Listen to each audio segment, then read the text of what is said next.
welcome to our brand new episode of 365 Days of English. And ഇന്ന് നമ്മൾ പഠിക്കാൻ പോകുന്നത് would have, could have and should have. ഇത് മൂന്നിൻ്റെ യൂസേജ് ആണ്. ഇത് മൂന്നും ഏതൊക്കെ സിറ്റുവേഷനിൽ യൂസ് ചെയ്യാന്നുള്ളത് നോക്കാം. പാസ്റ്റ് നടന്നൊരു കാര്യം നമുക്ക് ഇപ്പോൾ ആലോചിക്കുമ്പോൾ ഇങ്ങനെ ചെയ്യാമായിരുന്നു എന്നുള്ളൊരു റിഗ്രറ്റ് തോന്നില്ലേ, അത്തരം സിറ്റുവേഷനിൽ യൂസ് ചെയ്യാവുന്നതാണ്. അത് നമുക്ക് കുഡ് ഹാവ് നോക്കാം. കുഡ് ഹാവ് എന്ന് പറയുന്നത് ചെയ്യാമായിരുന്നു, മുന്നേ നടന്ന ഒരു കാര്യം അല്ലെങ്കിൽ നമ്മൾ ചെയ്തൊരു കാര്യം ഇങ്ങനെ ചെയ്യാമായിരുന്നു എന്ന് തോന്നില്ലേ, അത്തരം സിറ്റുവേഷനിൽ യൂസ് ചെയ്യാവുന്നതാണ്. For instance, I could have saved more money if I had planned regularly. Okay, ഞാൻ നന്നായി പ്ലാൻ ചെയ്തിട്ടുണ്ടായിരുന്നെങ്കിൽ എനിക്ക് നല്ലൊരു എമൗണ്ട് സേവ് ചെയ്യാമായിരുന്നു. നമുക്ക് വേറൊരു എക്സാമ്പിൾ നോക്കാം.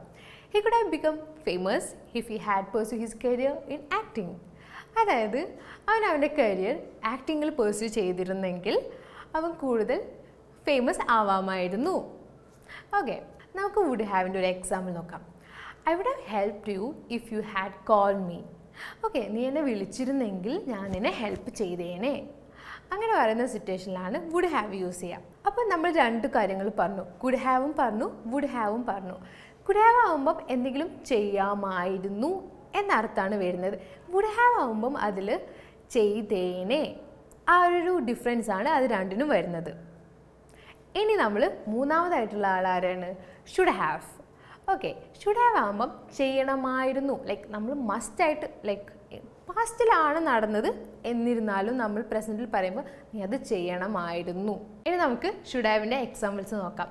I should have studied more. ഞാൻ കൂടുതൽ പഠിക്കണമായിരുന്നു. വേറൊരു എക്സാമ്പിൾ നോക്കാം നമുക്ക്. I should have left earlier. ഞാൻ നേരത്തെ പോകേണ്ടതായിരുന്നു. ഓക്കെ, അപ്പം നമുക്ക് മൂന്നെണ്ണത്തിൻ്റെ നമുക്ക് ജസ്റ്റ് ഒന്ന് ബ്രീഫായിട്ട് നോക്കാം.